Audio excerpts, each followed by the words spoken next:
Alors, petite interview de Rosberg, si Lewis est titré, ce sera un peu grâce à moi. Rosberg a révélé à Square Mile qu'il avait pris sa décision bien plus vite que prévu dès le drapeau à damier de la marina d'Abu Dhabi. J'ai décidé 2 mètres après la ligne d'arrivée à Abu Dhabi. Si vous me demandez quand avez-vous décidé de prendre votre retraite, c'était à ce moment. J'avais tout donné. La question était de savoir si je voulais continuer à faire des exploits et à vivre dans cette intensité. Et comme mon rêve s'était réalisé, j'avais atteint mon objectif de devenir champion du monde. J'ai senti que c'était le moment idéal pour prendre du recul et avoir une nouvelle vie, avec des avantages différents. Financièrement, cette retraite anticipée n'était pas une bonne affaire. Quand j'ai pris ma retraite, il y avait environ 100 millions de livres sterling qui partaient à la poubelle. Mais ça arrive. Et oui, il avait du coup re-signé un gros contrat avec Mercedes.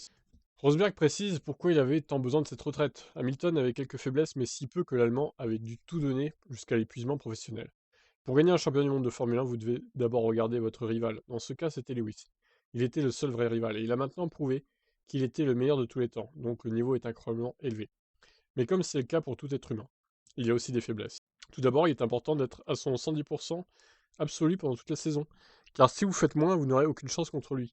Et il est également important d'être constant tout au long de la saison, de ne pas avoir de grandes et mauvaises courses, et être à la hauteur à chaque instant. Et puis Lewis a aussi ses périodes où il perd un peu de motivation, il a ses baisses de forme, et là, il est important de maximiser ces moments, de le garder à ce niveau un peu plus longtemps.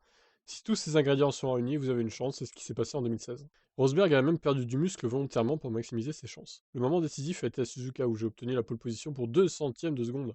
Lewis était en pole provisoire et je suis arrivé, et je l'ai battu par la plus petite des marges.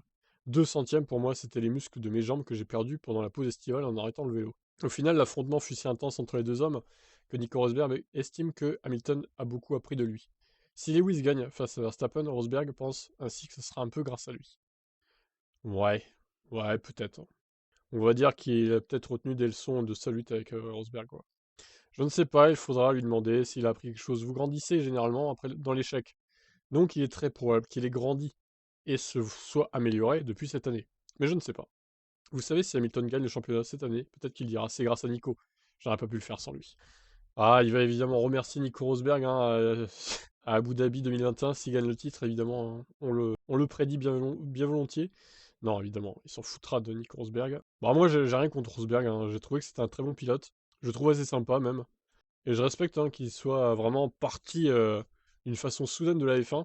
Je pense qu'il voulait vraiment pas revivre ce qu'il a vécu en 2016, la pression psychologique contre Hamilton, etc. Ça devait être quelque chose quand même d'assez fou. Hein. Bon, eh ben, je vous laisse réagir. Ciao.